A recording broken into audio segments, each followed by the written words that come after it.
এটা 15 kV generator কাৰেণ্টটো হঠাৎ মানে বেয়া হৈ থাকিলে কাৰেণ্টটো ড্ৰপ মাৰি দিয়ে 1-2 ছেকেণ্ডমান কাৰেণ্টটো দিয়ে তাৰপিছত ড্ৰপ মাৰি দিয়ে এতিয়া তাৰ বেমাৰটো কি সেইটো কনফাৰ্ম কৰিবৰ কাৰণে আপোনালোকক এটা মই টিপছ শিকাই দিম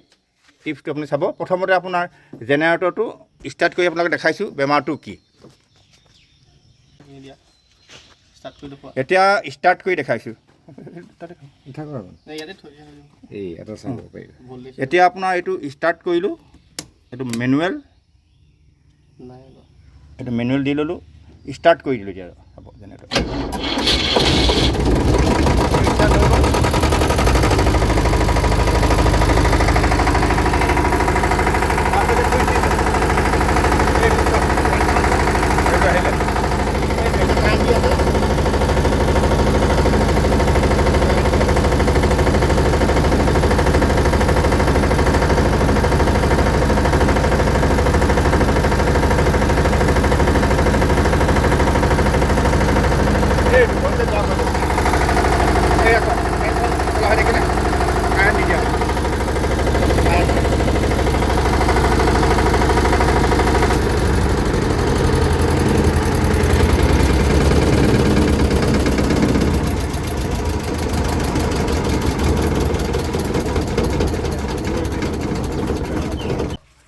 এতিয়া আপোনালোকে ইয়াৰ বেমাৰটোৰ বিষয়ে ক'ম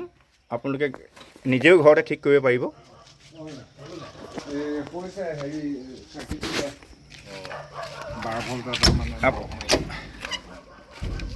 জেনেৰেটৰ আপোনালোকে খুলি ল'ব খুলি লৈ জেনেৰেটৰটোৰ ওপৰত এটা কভাৰ থাকে কভাৰটো খুলি চাব তাত AVR বুলি এটা বস্তু থাকে AVR ইয়াত দুডাল ৱাৰ থাকে এডাল F1 আৰু F2 ইয়াত মানে 12 ভোল্ট ছাপ্লাই আহিব লাগে এতিয়া আপোনালোকৰ এইটো বস্তুটো AVRটো ভাল হৈ আছে নে বেয়া হৈ আছে সেইটো টেষ্টৰ কাৰণে এই ৱাৰকেইডালত আমি 12 ভোল্ট DC কানেকশ্যন লগাই আপোনালোকক দেখুৱাম কনফাৰ্ম কৰিবৰ কাৰণে কিন্তু সেইটো সম্পূৰ্ণ সলিউশ্যন নহয় কনফাৰ্মহে হ'ব ৱাৰ দুডাল খুলি ল'ব এনেকৈ এই ৱাৰ দুডাল এটা ফিউজ থাকে ফিউজটো উৰি গ'লেও হয় কিন্তু ইয়াত ফিউজটো উৰি যোৱা নাই আমি টেষ্ট কৰি চালোঁ এই ৱাৰডাল খুলি ল'ব এডাল F1 থাকে আৰু এডাল F2 এইটো F2 আৰু এডাল হ'ল F1 এতিয়া দুডাল ৱাৰ ল'ব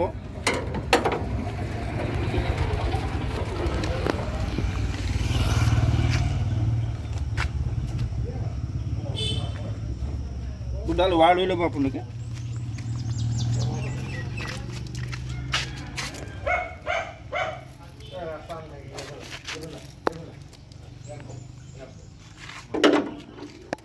এডাল F1ত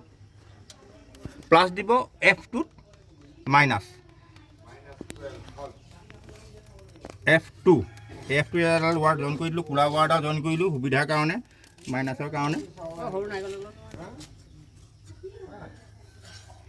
এইটো F2 আপোনাৰ জইন কৰি আছোঁ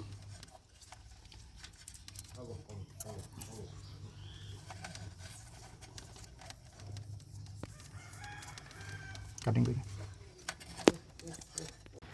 আৰু এডাল F2 F1ত এডাল হালধীয়া এডাল ৱাৰ জইন কৰিছোঁ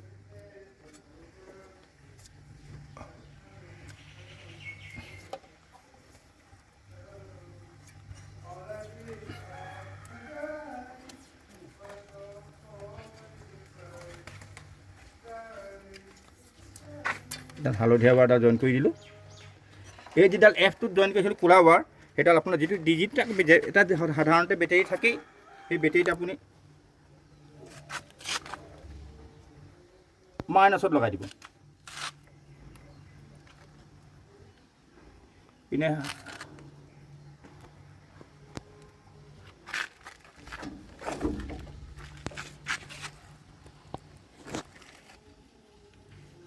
মাইনাছত লগাই দিব আৰু এডাল যিডাল থাকে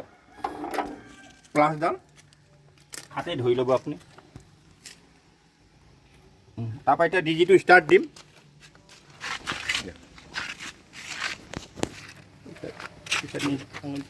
আঙুলটো ওলাইছে দাঙি দিয়া ডিজিটো ষ্টাৰ্ট দিম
এতিয়া আপোনালোকে বেমাৰটো গম পালে। বেমাৰটো হৈছে এই AVR